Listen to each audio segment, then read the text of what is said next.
So today we are here to discuss applications of data science. So before jumping into topic, I'll quickly introduce about myself. My name is Shashank Prakash Shirude. By profession, I'm full stack data scientist. About experience, I'm having industrial experience as well as teaching experience into field of data science. And now let's come back to our agenda. So agenda of today's session is to learn about applications of data science. So many of you might have heard till today that data science is in boom. We need to learn data science, how we need to learn data science. But today the agenda is, so today we'll be checking why data science. Okay, now let's start with a quote by Professor Edward Deming, who is American statistician as well as professor. So professor is saying, without data, you are just another person with an opinion. So why Professor Deming is saying the same? So let's take an example. Since this COVID-19 days, we can see somebody comes and says that death rate is increasing tremendously. Okay, so the person, whoever is saying, has a point, but he does not have any base or any statistics to discuss.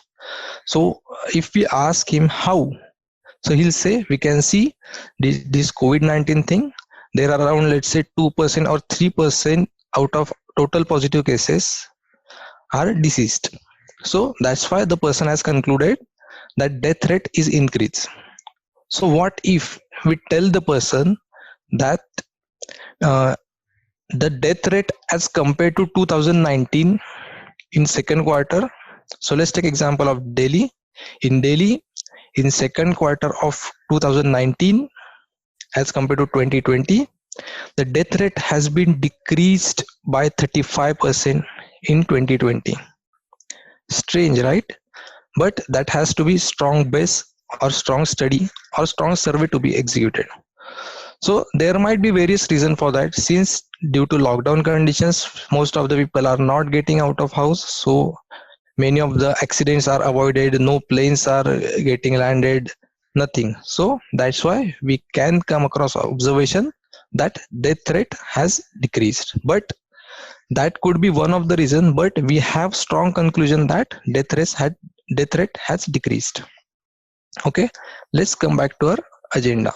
So yes, so before jumping into applications, we'll see what is data science, so that it is assumed that our attendees are not at all aware of data science. They are at beginner level and they want to learn about data science and applications of data science. They want to get into field or they are already pursuing. So yes, as you might have already seen so many theoretical definitions, what is data science? About data science. So by definition, data science is scientific approach or processes or algorithms to study and analyze data to get meaningful insights out of it. So quite complex, right? So simply speaking, data science is combination of computer science, mathematics, and domain expertise. Okay, so basically computer science and mathematics you can learn, you can dedicate few years of your life and you can learn it. But domain expertise is something that you need to adapt by your experience. You have to work in that domain, you need to perform research in that domain so that you'll gain some good knowledge on that domain. So we can say computer science and mathematics are the fields that has to be explored at the initial stages. Let's see next, applications. So we'll see where data science is getting applied. So first one is artificial intelligence. So you might have heard already about artificial intelligence. What is artificial intelligence? We can see the machines that we use in our day-to-day life are purely mechanical machines. So they don't have any ability to think or decide. those machines work on only on our input. Okay, so you might have seen so many movies having robots flying and thinking by themselves. Okay, so that is something called artificial intelligence. Let's take an example of your car. You're driving a car, you see a red signal. Now it's totally your decision to stop a car at red signal. If you wish so, you can continue driving your car, but that is not at all recommended. You have to stop at red signal. So if you wish to drive your car on red signal as well, you are free to do that. But you should stop. But what if our car could think and observe red signal and decide to stop at the red signal? So that is something called artificial intelligence, and we are working upon that. So next thing you might have heard is machine learning. So basically machine learning is subset of artificial intelligence.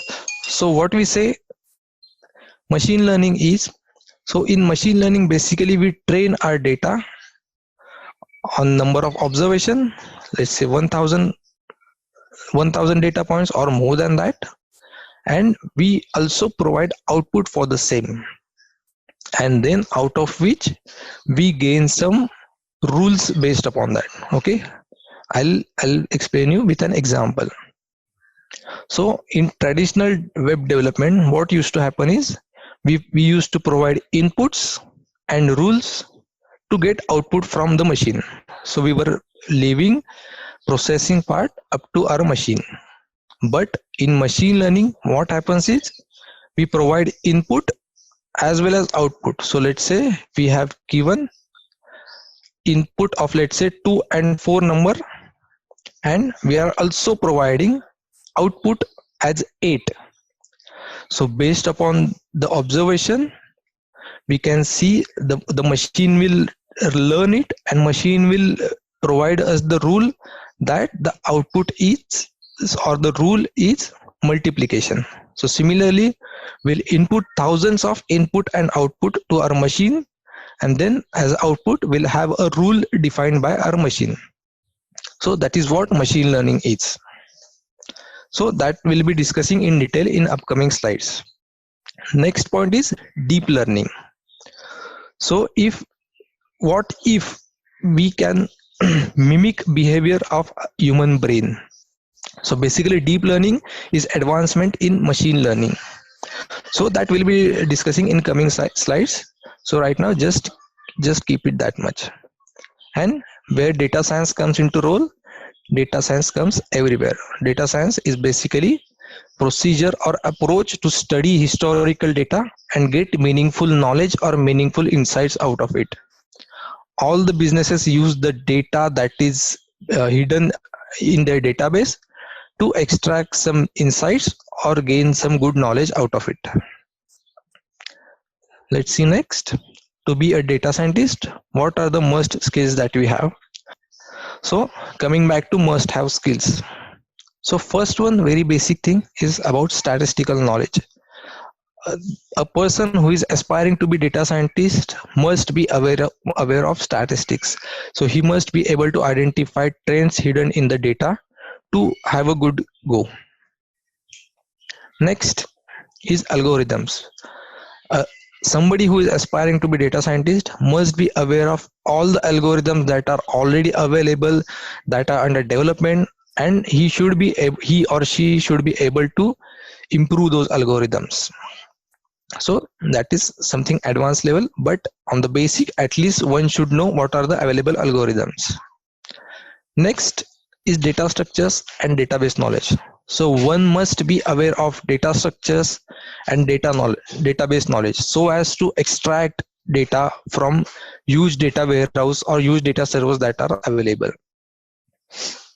So since as a data scientist, nobody will give us a ready-made Excel or a CSV or processed data, the data will be in, let's say, like a garbage, and we have to fetch meaningful insights out of it. So it will be our responsibility to get good insights to extract good data out of the total data. Next is analytical approach. So other things you can learn, statistical knowledge, algorithms, data structures, you can learn, but analytical approach is something that has to be adapted by experience or by accompanying good mentors. Next is programming language. So programming language is basically a platform to execute whatever you have. So whatever statistical knowledge, algorithms, data structures, or your approach, whatever you have, that can be executed using programming language. So you're free to choose your language. You can go with R, you can go with Python, you can go with SAS, or you're free to use Excel as well. It is just to execute whatever you have. Next, I would like to emphasize on analytical approach since it is of utter importance. So other things can be learned, but this has to be adapted. That's why important amongst all. Next, now let's check what machine learning is. So majorly machine learning is briefly categorized as supervised learning and unsupervised learning. So you might have a question, what is the difference between supervised learning and unsupervised learning? So as the name suggests, the difference is of supervision. So let's say this is the database that we have, which is having multiple data points. Let's say in this case, we have a data of fruits and we have 3 data points. So basically we have 3 fruits and characteristic of the fruits. Okay, so let's say there is a fruit which is red in color, which is round in shape, which is of medium size, and which is not having any smell. So probably as a human we can identify that this is an apple, but our machine does not understand anything. Machine does not understand color, shape, or fruit, anything. Similarly, a fruit which is yellow in color, which is long, which is medium in size, and which is having smell, probably that is banana. So as and when we pass thousands of such data points to our machine as input, so we can say these 4 are are our input variables, and this category is our output variable, target variable. So this is what supervised learning is. In supervised learning, we do have our target variable or output variable, and based upon that our machine will analyze what trend to follow or what rule to define. Similarly, in supervised learning, we do not have any target variable or categorical variable. So since we'll have thousands of data points, all the apples will be grouped together, but it will not be defined as apple or banana or anything. It will be simply 3 groups, 3 separate groups, which will be one for apple, one for banana, one for orange, without any label, just simple groups. Okay, so that's it about supervised and unsupervised learning. Now, where supervised and unsupervised learning is used, so majorly supervised learning is used for prediction, that is predicting some value out of the on our previously trained data. And for unsupervised learning, it is majorly used for pattern recognition. So basically we try to identify patterns in our data since we do not have any target variable. So that's what major difference between supervised and unsupervised learning is. So now basically we are little bit ready to check our applications of machine learning. So first case is of regression. So it comes under supervised machine learning. So when we say regression, if you remember, we were having in school days a simple linear regression, which is having 2 variables, one dependent variable and one independent variable. So in this case, on x-axis we can see height of students in a class, and on y-axis we have weight of students in a class, and we have noted few data points. We can see a student is having 50 inches height, is having weight of, let's say, 120 pounds. So that is input data, that is what we have already identified. A student who is having 58 inches of height is having 135 pounds of weight. Similarly, we have plotted multiple data points and we have formed a regression line in between them, which is forming an equation y equals to a plus bx, where y is our target variable that is dependent that we need to identify or predict. A is our intercept that is the point crossing y-axis, that is the offset we can say. Next is b, that we can say, which is slope of this line, which can be calculated by y2 minus y1 by x2 minus x1, and x is our input, that is we can say any number on this x-axis. Now what if now we have this data and we have output out of the same. Now what if new data is inserted into same?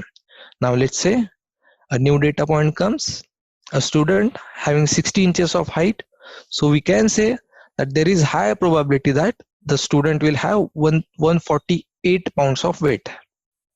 Okay, so this is how simple linear regression works. In multilinear regression, we'll have multiple independent variables and only one dependent variable. So our equation will be a plus b1x1 plus b2x2 plus b3x3 and so on. So that is what difference between simple linear regression and multilinear regression. Now let's check application. So very first application, that is vehicle emission prediction. The gases that are getting emitted from our vehicles are harmful to nature, as we all already aware. So what happens is, government has done some restrictions on the vehicle emissions. So for example, emission of carbon dioxide beyond this level is not allowed. So any vehicle that comes into market, company has to assure that emissions are below that level.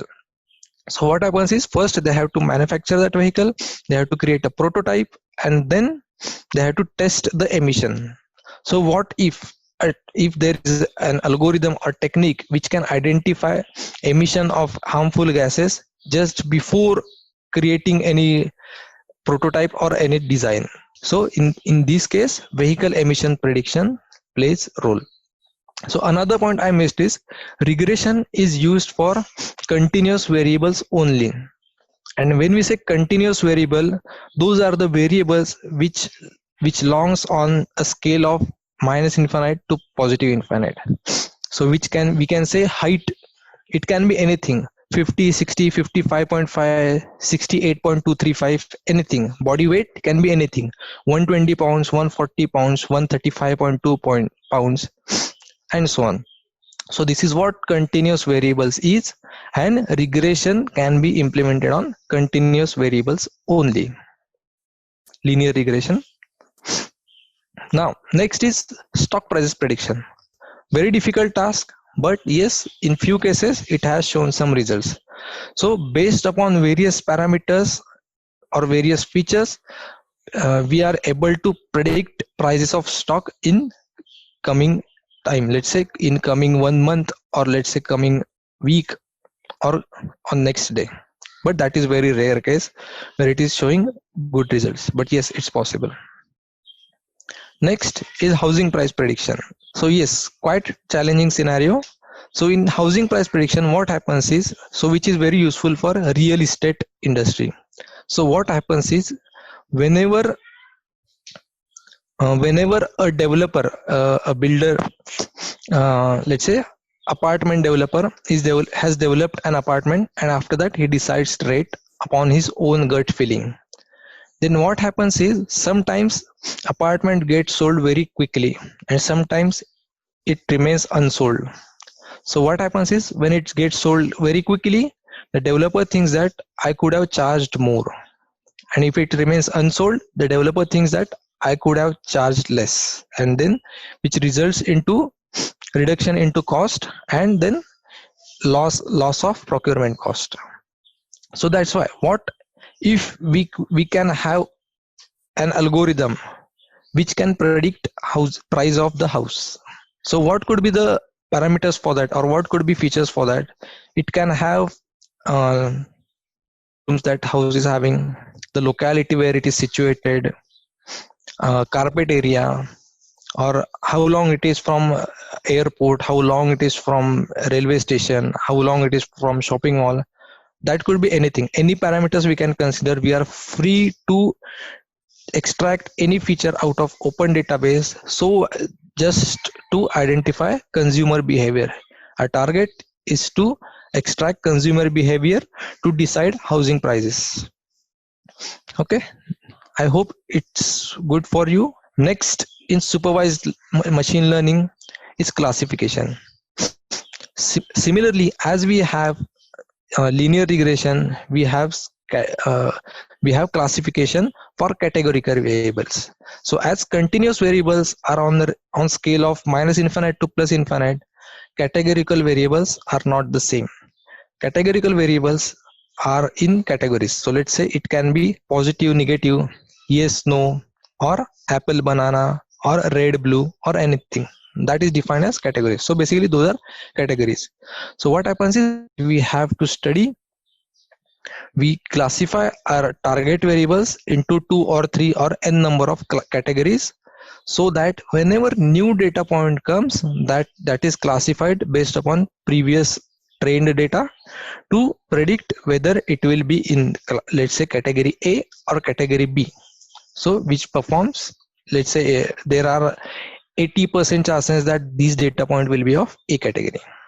So one drawback of machine learning is we cannot assure anything. We cannot 100% say that this data point will belong to this point only, this or this category only. There is some uncertainty. Now let's take examples. Very popular example, that is fraud detection, which is helpful for banking industry. So as we can see, in India there are around 10 lakh crore NPAs as of July 2020. That's huge number, right? And even after this COVID-19 pandemic, there are chances there will be more fraudulent loans or defaulters in the loans. So now it is big question for banks whether to approve anybody's loan or not, since providing loan is bank's business, but if the person or if the entity gets defaulter, it is loss for bank. So what to do in this case? So in this case, we can have a machine learning algorithm which can predict whether the entity or person will be fraudulent or non-fraudulent. So whether he'll be defaulter or not. So what parameters can be implemented? So for example, we can take the salary that person is having, the age of that person, dependencies that he is having, any liabilities if he is having, number of children he is having.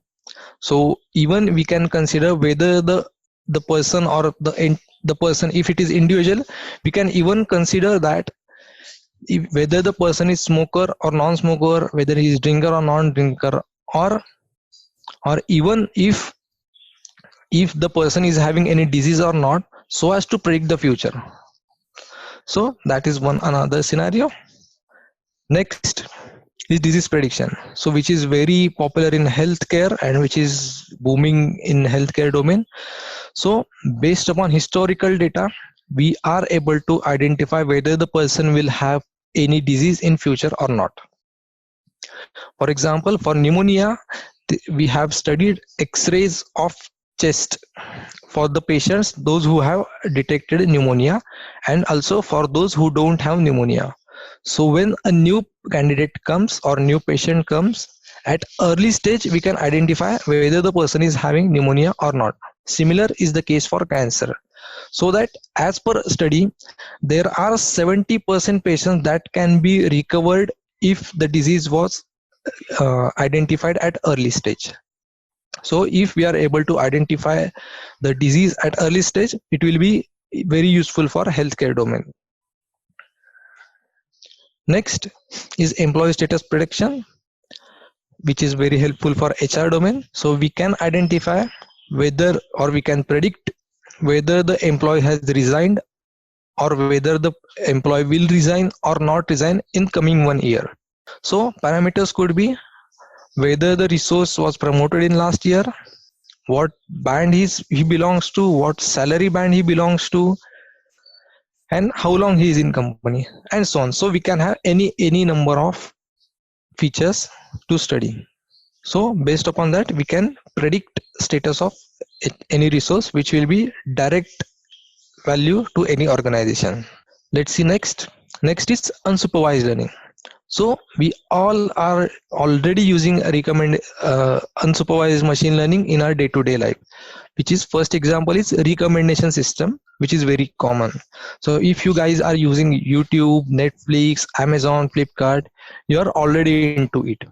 Okay, so what recommendation system does is to identify recommendations. Or so suppose if Netflix wants to implement a recommendation system, their basic target is to keep you engaged.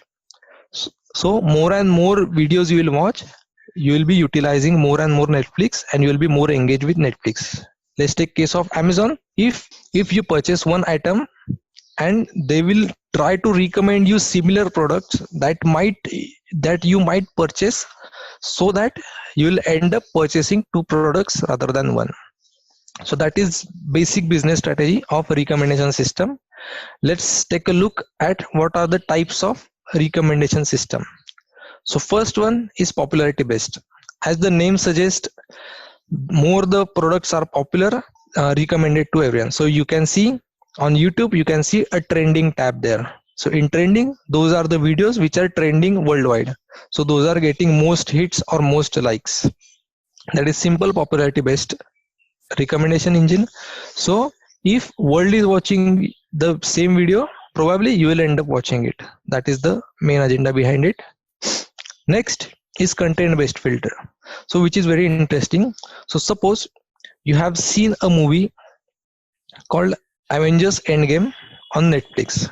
So what content is it is having? It belongs to adventure genre. Then it is have the characters that are having, that is Robert Downey Jr. and Chris Hemsworth. Okay, so that is content of that movie. Now what happens is, once you have watched that movie or you have liked that movie, what happens is you will get recommendation based upon that content. Okay, for example, you will get a recommendation of movies that belongs to adventure genre, or you will have movies in which Robert Downey Jr. is acting or Chris Hemsworth is acting, or on the top, which movie you will have? The movie in which all three are performing. That will be the topmost recommendation. That is that there is highest probability that you will end up watching that movie. Next is collaborative filtering. Collaborative filtering is finding users with similar taste. Okay, as shown in the diagram, we can see there is a lady and there is a guy.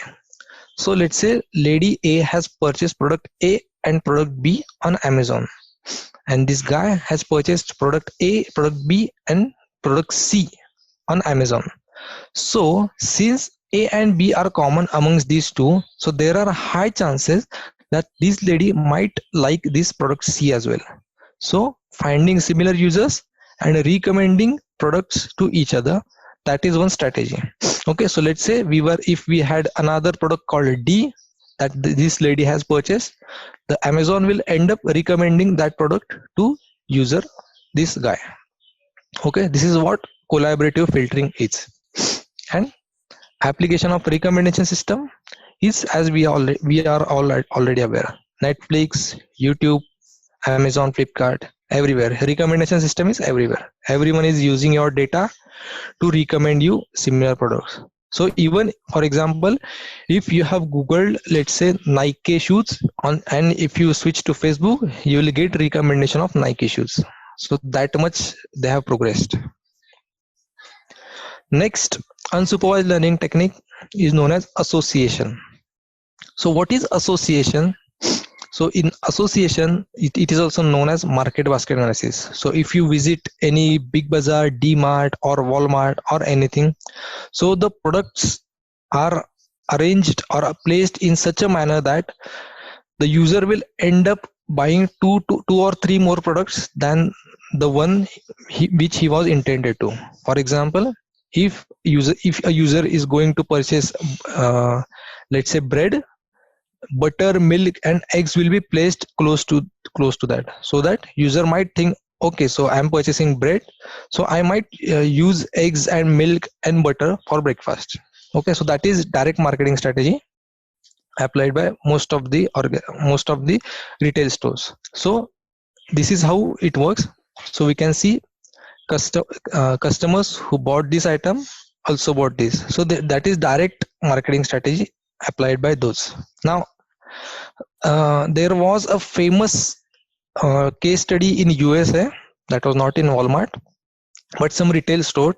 What they concluded is, if a male aging between 30 to 40 enters their store between 5 to 7 p.m. on Friday, there are high chances if he purchases diapers, he will end up purchasing beers. So strange scenario, but yes, they observed it, and what they did, they placed baby diapers and beers close to each other, and there was drastic hike of sales of both of 35% within 1 month. So this is how it works, which is having direct impact on their sales. Now let's take another example, that is time series forecasting, which can be treated as supervised or unsupervised learning both depending upon application.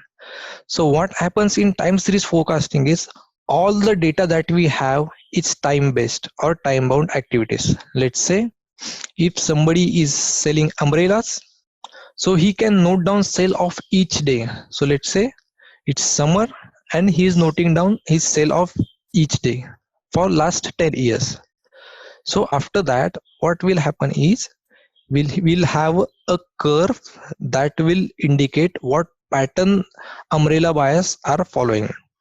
So it is very clear, if you are living in India, in rainy season umbrellas will be sold more, lesser in summer season, and lesser than that in winter season. Very clear. So based upon that pattern followed in last 10 years, we can predict sales in coming month or coming day or coming years. Okay, we can see this red line indicates actual passengers. The study was performed on passengers. The red line indicates actual passengers, and blue one indicates predicted one. Pretty close enough, right? So that's what power of time series forecasting is. Applications of time series are, we can see seasonal sales, as I already mentioned, raincoats, umbrellas or thermal wears, and tourist prediction, that is useful in tourism industry. Okay, if any hotel or any tourist place can predict number of tourists coming in incoming month, or let's say coming season, they will be able to well manage their provisions or their resorts.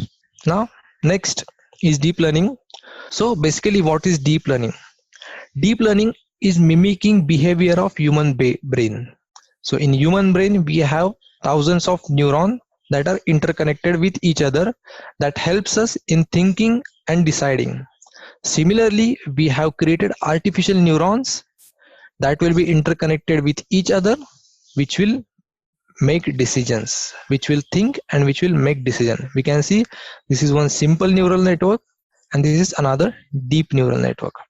Now how deep learning is different from machine learning? As I already mentioned, it is having artificial neurons. So if we are implementing machine learning, we do have an algorithm, and before that we have to pre-process our data. We can see feature extraction, but that is not the case in deep learning. In deep learning, feature extraction and classification both is taken care by deep neural network. So with minimal supervision we can go for deep learning, but limitation for deep learning is the data has to be that much big in the size. Okay, let's see application of deep learning. So deep learning is majorly used in area of images or videos or voice recognition or speech recognition. So since any image we can see, so let's say as a human, if we see any image or any video, we can identify the object. Let's say we have seen a car, we can say that is car. But if we pass the same image to our machine will not able to identify what is that. So we have come up with an approach that is known as convolution neural network, that is CNN, which can predict or which can identify what image it belongs to. So for that, what is required is we need some training data. So let's take this example. If we have trained thousands of images of car and then we input another image of car, then there are chances that our Our model will be able to identify whether that image was of car or truck or van or a bicycle. We can have multiple categories there, or we can predict anything. So that is what is basic requirement for a deep neural network. So coming back to applications, what we have is Facebook. We all are using Facebook, okay? And suppose if some of your friend posts one of your a picture that is having you and your friends in that picture, so what happens is you get automatically tagged in that image. Facebook will automatically detect your faces, it will recognize your faces, and it will identify that whether the person is A or person B or person C, and it will automatically tag the person. So that is the power of face recognition. Okay, so face recognition you might be already using in your smartphones. If you have Android or Apple phone, uh, just looking at your face, your mobile gets unlocked. That is also face recognition. Next is implemented by reverse image search by Google. So if you upload any image on Google search, you will get label of that image. So for example, if you are uploading an image of car, you will get output as the label car, since we have made our machines smart enough to predict what the image is. Next we'll check, next application is object detection. So what is object detection? We can see in first example, we can identify if a person is wearing mask or not. Quite helpful in this COVID-19 situation.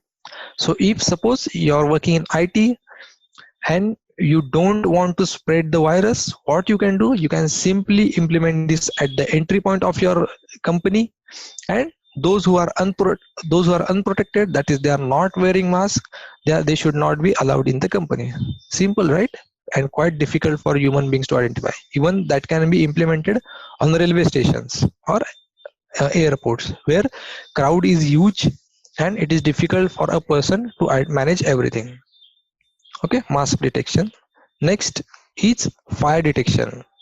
So as you are already aware, so in buildings, if we have fire, we do have fire alarms for that. But what if that fire occurs in open place? We cannot install sensors on open place. So for that, what we have to do is we can set up cameras which will recognize whether if there is fire or not. So if these cameras were installed in forest of Australia, we could have saved so many lives long back. So that's it about fire detection. Next technique is known as optical character recognition, that is OCR. So what happens is, so if you have any image and you have to get text out of it, you need to type it manually or you need to write it down. So OCR techniques, it allows us to take image of the text that is bound in image and convert it into simple text file. As we can see in diagram, a document is scanned, the scanned image file, OCR technique is implemented, and we have simple text document of the scanned document. So which is already implemented by Google. If you have Android phone, you can see Google Lens application, which you can scan any image that is having. You can even scan any handwriting and you can simply convert it into text file to process it. Strong enough, very useful application. Next application for the same is image redaction. So when we say image redaction, it is to protect personal information by various attacks. So suppose if I go to make a photocopy of my PAN card, and that the photocopy maker is not having good intention, he has stored copy of my PAN card with him, what he can do, he can sell my data to anybody. So image redaction helps us to protect our personal information. So using OCR, personal information is scanned and then it is we can say redacted, or that can be made as unreadable. Next is NLP, So NLP is natural language processing. So as we speak, as we write, or whatever languages we use are not machine understandable. Machine does not understand our language. So for that, we have come across a technique which is known as natural language processing, which can be treated as machine learning or unsupervised, or within deep learning as well. It is another technique. So what we can do using natural language processing is we can process human readable language. For example, if you have a trend on Twitter that is going on, that is having some textual data that the machine cannot understand, but we can get meaningful insights out of that. Quite helpful. Let's check application. First one is sentiment analysis. So using textual data, we can scrap any web page. Let's say we have scrapped Twitter, any trend of Twitter, out of which we can identify sentiment of the person who is tweeting the same. It can be happy, it can be sad, it can be angry, that we can identify. Next is machine translation. As we all are already using Google Translate, machine translation technique is already implemented into same. So you can translate any language into any language. You can translate English to Japanese, Japanese to French, French to Hindi, anything. You can do anything. It requires training data of that language, so that using machine translation, it can be translated from any language to any language. Next is knowledge graph. Very important. So suppose if you have given a book that is having 500 pages, and you have to present something out of it in coming week. So to at least to read 500 pages, you need couple of weeks or more than that. So how knowledge graphs is important is you can scrap whole book, you can scrap whole data out of that book, and you can have only cream of that information. So let's say if you have 500 pages, we can have meaningful information in, let's say, 50 pages, or you can simply query any information out of that book or out of that chunk of information that we have. Pretty useful and still progressing. Next is chatbot. So as we have faced so many chatbots. If you visit any site, any website, you can see a pop-up coming out of a bottom area that says, how can I help you? So chatbots are basically replacing BPOs. So the human work is replaced by chatbots. The chatbots analyze textual data, analyze questions, prepare their answer, and they communicate with humans in human understandable language. That is pretty useful. Okay, so there is no defined time for that. So there are people who are still learning. I mean, everyone is still learning. There is no defined time for that. We have to continuously learn it, but at least to get into flow, at least to understand what basics are, you need at least 1 year. You need to dedicate your 1 year, and you have to continuously improve yourself, and you need to practice more. Okay, so you are from BCom, so probably you must be good at statistics. You must be having basic touch of statistics.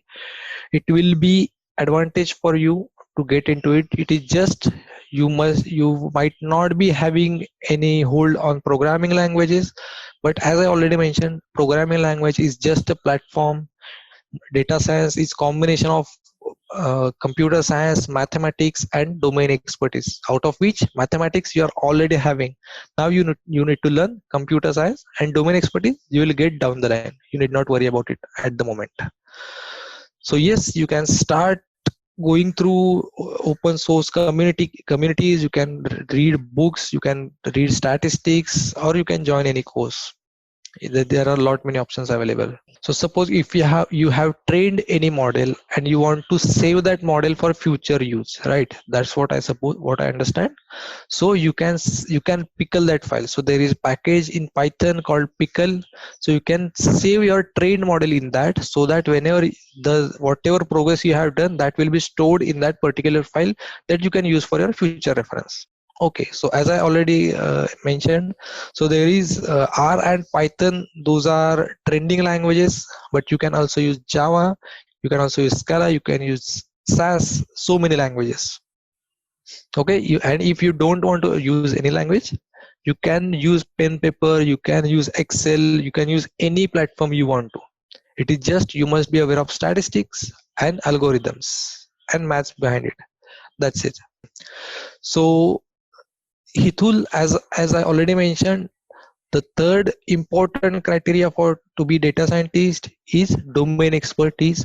So if you want to know more about stock prices prediction, you must be master of that, or you should be knowing good about terminologies that are used in stock market. So basically, I don't have any idea about this. But what you can do is, if you are having remote microwave remote sensing, you can store that data and you can apply any deep learning model for that. So basically you need to perform little bit research on that. I do not have any direct answer for that. So stock market is something that is unpredictable, as we all are already aware. There is no such thumb rule in stock market.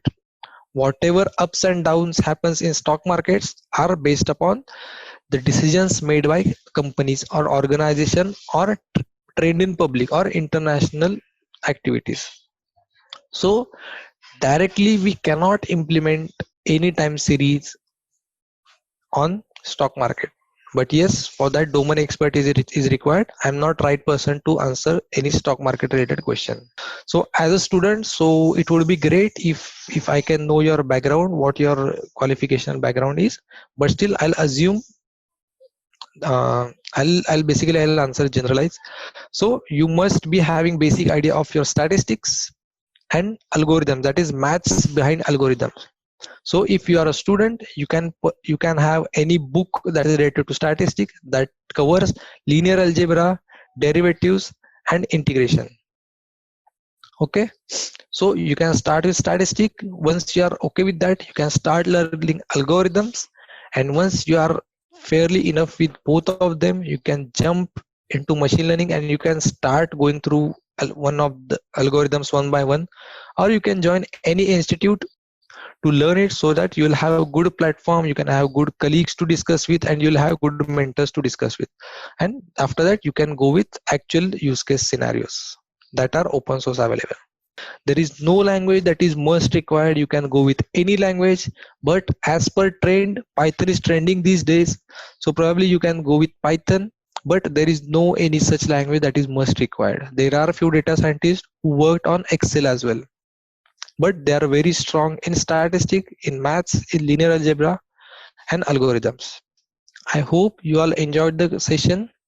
For any queries, feel free to write me an email or you get in touch with us, and we'll end up our session on an ending note that is again said by Sir Edward Deming. That is, they are saying, in God we trust, all others must bring data. Okay, so that is what importance to data Sir Edward Deming is giving. So we will trust you only if you are God. Otherwise, if you are a person, you must come with good statistics or good numbers, so as we can trust you. Thank you everyone. Thanks for joining.